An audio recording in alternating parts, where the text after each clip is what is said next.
فاضيين احنا كل شويه للهياج اللي بيحصل في الزريبه ده؟ لا مش فاضيين يا جماعه، لا والله ما فاضيين. يعني احنا يوم جمعه كده ويوم بركه وعايزين نقعد مع العائله الكريمه كده، نعمل لنا شويه حاجات حلوه في البيت. مش طريقه دي والله. انا مش كل شويه هاجي اجيب لكم برسيم وارميه لكم. انا مش لاقيه فلوسي، مش بقطفها من على ورق الشجر. مش طريقه دي والله. الخرفان هائجون يتساءلون في جنون ماذا سيحدث في ازمه سد النهضه.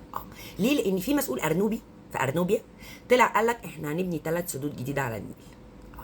صباح الخير، احنا هنبني 3 سدود يا كان السد الاولاني خلص يلا علشان تقول لي هبني 2 تانيين. المهم بقى ايه، طلع وزير الري عندنا في مصر قال له بس ده مش عايزين صداع بقى، في سدود تانية هتتبني، اقطم الكلام ده. بعديها بكام يوم طلع الدكتور بدر عبد العاطي حبيب قلبي قال لك ايه يا ابني، فيش الكلام ده، مش كلام، ما تخنقوناش بقى، بطلوا هلك بقى، بطلوا هلك وحرق كتير. طبعا احنا عندنا جميع الحلول يعني. المهم بقى ايه، الزرايبيه طلعوا اللجان بتاعتهم كله طالع يقول لك هتعملوا ايه في ازمه سد النهضه؟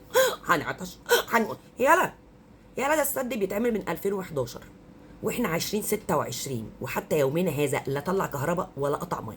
سيبك من دي 15 سنه هدر كده هدر. تيجي يلا نفتكر التاريخ القديم، يلا نفتكر مرسيكو لما راح يزور اثيوبيا وقابلته الوليه ام شنطه خضار دي، تمام. وتقريبا كانت رئيسه حي باين ولا رئيسه نادي، والله ما حد عارف كانت بتشتغل ايه. ويا دوبك ركب الطياره من هنا راحوا محولين مجرى النيل الازرق. كان تهزيق ما بعده تهزيق يعني. والكلام ده في 2013 حصل ولا ما حصلش؟ نيجي بقى نفتكر الاجتماع السري العلني المذاع على الهواء، اجتماع ازمه سد النهضه اللي عملوه البيه ستيبن مرسي باشا وجماعته وقطيعه، وكان على راسهم السيد ايمن نور اللقيط الهارب حاليا يعني. وقعدوا ذاعوا الاجتماع ده على الهواء برعايه باكيناه الشرقاوي. انتوا فاكرين احنا نسينا؟ هو احنا شاهدين على اللي حصل. ده كانت فضيحه دوليه وفضلت ارنوبيا زلانه بالبتاع اللي انتوا عملتوه ده، تطلعوا تهددوا وتقولوا يجاتكوا 60 خيب. انتوا فاكرين ان احنا نسينا ولا ايه؟ وبعدين احنا نروح بعيد ليه؟ فاكرين الشيخ بتاعهم اللي اسمه محمود، هو اسمه محمود شعبان اللي اسمه هاتولي راجل، الراجل اللي اسمه هاتولي راجل ده، الراجل ده كان له خطبه عسل. انا بتخذه في الحته دي قدوه. يعني انا هحكي لكم، لا انا مش هحكي لكم هو قال ايه، انا هسمعكم هو قال ايه.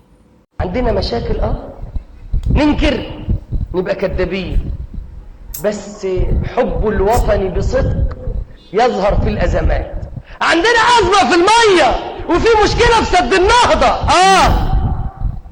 الحل، بتحب مصر ولا هتستثمر الازمه حربا على المسؤول وتدلس على الناس وتشوف هيجوعنا ويعطشنا؟ حب الوطن ياد منك ليه يلا، حب الوطن يلا. ينفع كده؟ يعني انت هتستغل الازمه عشان تهاجم المسؤول؟ انت هتستغل الازمه عشان تهاجم المسؤول؟ يا شويه منافقين، يا افاقين، يا مركوبين، يا اللي مش عايزه اقول لكم الدستة منكم قرش ساغ يعني. نعم، عايزين ايه؟ بتزيتوا على ايه؟